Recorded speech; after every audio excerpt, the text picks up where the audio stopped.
think we've got everybody here, and I will need a motion to allow Brian to be in on the phone. Got Brandy and Rob. All right, all in favor? Opposed? All right, thank you.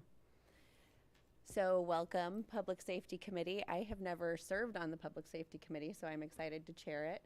I was speaking with Danny earlier as the vice chair that we are going to do meetings with the departments and organizations that this committee touches base with.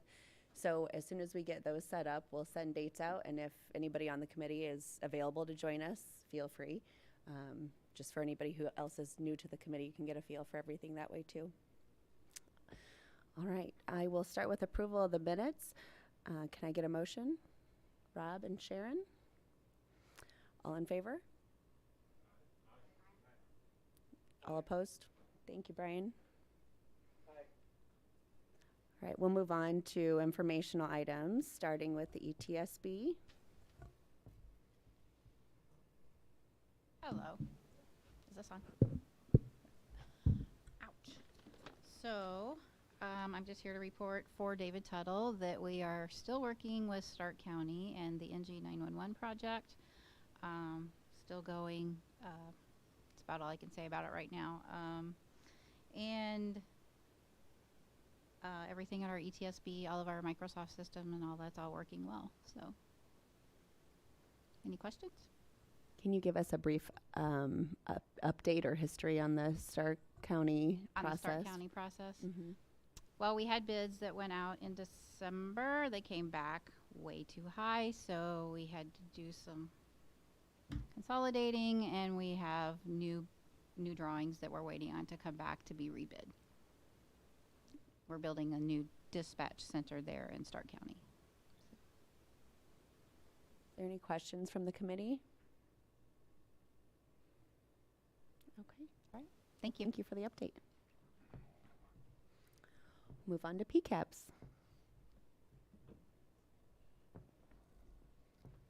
Hi there. Hi. I don't have anything to add to my monthly report, but I'm happy to field any questions that you may have. Okay. I'm seeing head shaking. Any questions from committee? I found it interesting to look at the numbers and how some were very similar and some were not so similar.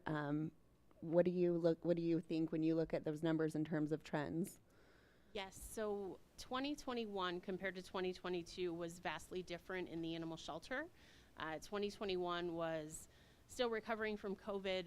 Shelters across the country were seeing lower intake numbers, and 2022 is kind of the exact opposite of that. Shelters across the country are seeing higher intake numbers. Now that we've actually crossed the end of the year and the numbers are in, we're about 1,000 more animals intaken in the shelter than we were in 2021. So that's the biggest trend. And that's pretty consistent with what you're hearing throughout the country. Yeah. Okay. Very interesting. Thank you. All right. If there's no questions, then I'm sure you'll be getting a contact for getting us out there to meet with you as well. Great. Thank you. And we have our public defender report next. Hello, everyone. Thank you. I see mostly familiar faces, but I'm Nate Bach. I'm the public defender. I do apologize. I did not have a monthly report submitted for December. When I was reviewing the minutes from November, I noticed that Kristen, my assistant or office manager, indicated that I would be providing year-end statistics at this meeting, but she reported accurately, but it occurred to me, of course, that year-end is 4 days ago. So I'll be providing those statistics next month, and I'll try to give a little more comprehensive background for the statistics, but also for the types of things that our office does for anyone who hasn't served on this committee before or might be interested. So I'm happy to answer any questions that anyone might have. Any questions? Oh, go ahead, Steve. I can't let Nate off easy, so the relocation to your office or facilities, kind of maybe give an update on how that's going and progress. Sure. So we received the bid packets just today, actually, so I reviewed them briefly. I am going to get in touch with Mark Little about my office's preference concerning some alternatives that were included in the bid packets, but as far as I know, we're moving forward at a regular and steady rate. So once that's completed, I'm too naive to know exactly what happens after that, but I assume that it then goes to committee and then eventually to the board. So I think we're still on track. And I assume it'll give you the space that you need once you're at full staffing in this transition that you're going through from outsourcing to insourcing your staff. Is that correct? You'd be able to accommodate your full staff once we get to that level? Yeah, that's certainly our goal. I think the proposal we had accommodated 2 conference rooms and 9 or 10 offices. Some are 1 or 2 are large enough, I think, that multiple attorneys could be in there if they had to. But it should be definitely enough for us to be a functional space for at least, the next 5 to 10 years. I mean, I all depends on how case filings continue to go, how trends continue to go. But yes, it appears that it's going to be sufficient space for everything that we need. All right, thank you, and we'll look Right. forward to your report next month. Yeah, thank you very much. We will move on to our resolutions. We have a police service agreement with Illini Bluff School District. Can I get a motion? Sharon and Rob? All right, Scott, would you like to fill us in on that? So thank you, Madam Chair. I'm actually going to turn it over to Sheriff Watkins, who can talk about this. Is just for the community's benefit and not to steal his thunder, this is a new intergovernmental agreement. He's been very open and transparent with me as he negotiated these, and it has my full support. So I'll turn it over to the Sheriff to give you the details. Hello, everybody. So this is a new contract. Illini Bluff School District approached me a couple months ago about having a 1 full-time school resource officer. This is new to them. They haven't had this. We do provide services for Princeville. Dunlap has 2 SROs. Pleasant Valley has 1 also. So we have the staffing enough to provide this. We did a cost study early last year that we kind of go off our costing because they actually pay for this. So this is a 3-year contract. Total is $318,000, so just a little over $100,000 a year that they'll pay for our services to have a full-time deputy. The first question that came to mind when I read through here, knowing that staffing is an issue, how do you anticipate it will affect you in your staffing levels? So I took that in consideration when they approached us. Honestly, a year ago, if they would have came to us, we probably would have said we couldn't do it. We've been very fortunate the last 6 months. We've hired 8 deputies, so I'm just a couple short right now. That's why we got to fill the DCFS contract that I just talked to you guys about a couple months ago. So we're doing very well. We're not perfect yet, but hopefully by the end of this year we are. We just got to keep working. Our recruitment team is doing a phenomenal job on the correction officer and the deputy side. So we're fortunate. I don't want to tell a school if they want an armed deputy in the school, I don't want to tell them no, right? So I want to be able to provide that services when they come to us and ask. Great. Okay. Rob, did you have something? When you price this out, did you take into consideration, I don't know if you knew last month, in operations that we voted on some of the additional insurance that we carry, and that we included an active shooter policy that also covers our resource officers while they're at the site. Is that something that you'll take into consideration in these contracts? So in the cost study, that did not have it. But as some of you know, this cost study has provided significant increases to the community. And I've been kind of the face of that. So I need to find that balance to what's, we can't also price ourselves out of some of these either. I think them paying over $100,000 a year for a deputy for 9 months is reasonable. We almost lost a couple of school contracts because of these increases. So I think finding that balance with the board and myself and whoever's requesting these contracts, I think is key. So I think we probably should do another cost study here in a few years because of the trends, because of contract raises. In this contract, every year we increased it by 3% because we're projecting between squad car vehicles, insurance, deputy raises, whatever, the cost will go up. So just trying to find that balance, because policing is very expensive, and some of you have already heard from your constituents how expensive it is because it's their contracts have went up significantly this year.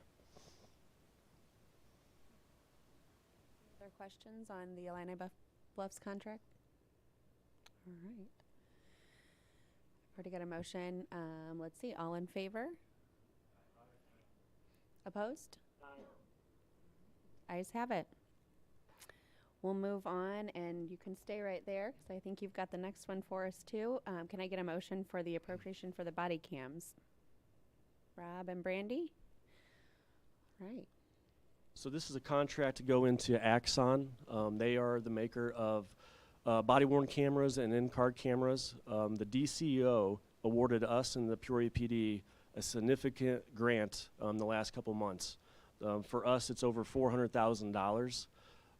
So I'm requesting to enter a 5-year contract with Axon, which is standard. They will give us a refresh after 2.5 years. So they will replace all of our equipment after 2.5 years. This also includes evidence.com, which the state's attorney had just enacted, I think, a few months ago. So what that does is that makes our evidence processing photos, it makes it a seamless transition through the state's attorney's office, and that's why Peoria PD also is doing this. Right now we do have body cameras. It is a state mandate as of January 1st. We've had body cameras for 4 years, I think, so we're already ahead of the game. But our body cameras are pretty much obsolete. They've been bought out by Axon, and they are not supported anymore. East Peoria just signed on with Axon too, so Peoria PD, their city council just signed the contract last month. So we are kind of mirroring Peoria PD on this to kind of be in line with them and the state's attorney's office request. This is really good equipment. This is some of the best out there. Right now we kind of have a hodgepodge of equipment. A different maker makes our in-car cameras, a different company makes our body cameras, a different company makes our evidence program, so nothing really talks to each other. So this will integrate everything, which is kind of the standard now to meet these mandates. We added a couple of add-ons where right now, if a deputy wants to turn on their body camera, they actually have to manually turn it on with their hand. Well, if they encounter somebody that's armed, that's hard to do, right? They have to focus on the situation in front of them. A lot of these will, if they turn their squad cars on, their body cameras will automatically turn on. We're actually putting a magnet in their holsters, so when they pull their gun, the body camera automatically turns on. So we're trying to make this, I mean, we've seen what's going on. We've had 4 officer-involved shootings in the last 3 or 4 years. So we're dealing with this in real time. So any questions? This is a 5-year contract. And did I see the expected life of the cameras is 5+ years as well? Correct, but they are going to give us all new ones after 2.5 years for free. This is cloud-based, which is a higher security than our servers right now. We also will be applying for an Let's Be body-worn camera grant that comes out here in a couple months. It's a reimbursement grant, so hopefully that helps eliminate some of the costs too. Any questions for the sheriff on the body cameras? Brian, any questions? No, not right now. Okay. All right. I think we're ready to vote then. All in favor? Aye. All opposed? All right, the ayes have it. Thank you, Sheriff. Thanks. All right, we'll move on to our FY23 State's Attorney Appellate Prosecutor authorization. Can I get a motion? Sharon? And a second? Thank you, Nate. All right, Scott, can you tell us about this? I'm actually going to let Jenny do it. Sorry, we talked. Thank you, Madam Chairman. The This is an annual resolution that comes across your desks. The State Appellate Prosecutor's Office handles appeals that come out of the state's attorney's office. If that work was done in-house, I believe the estimate that's in your agenda briefing is that you'd need 3 more attorneys employed by the county to handle the appeals alone. The counties in Illinois all pool together. They're I would say invoiced a certain amount based on population, and they pool together into a fund, and the General Assembly at the state level funds the appellate prosecutor's office, like 2/3 of it, and then that fund funds the remaining third. So Peoria County's portion that we pay into that fund is, I believe it was $36,000. They discounted the amount the last 2 years, so that reflects the discount. So this is just getting approval for that payment of $36,000. Any questions on this one? All right. All in favor? Say aye. Opposed? All right. Thank you, Jenny. And will you be handling the next one as well? I can. Scott, you want me to do this one too? Okay. So I need a motion for the 22 appropriation for the grant funds for the Child Advocacy Center. Rob and Danny, thank you. Thank you. This is also an annual item that comes across your desks. This is a reimbursement grant for the CAC, the Children's Advocacy Center. So these are funds that have been expended by the state's attorney's office and that will be reimbursed by this grant. So the funds were expended for purchase of equipment and supplies. And you'll see the line items in the agenda briefing where those amounts are being allocated. I will try to answer any questions, but admittedly don't have a lot of detail on this one. I think you're going to be let off easy. All right. No questions? All right. Oh. Yeah. No, hey, I'll try.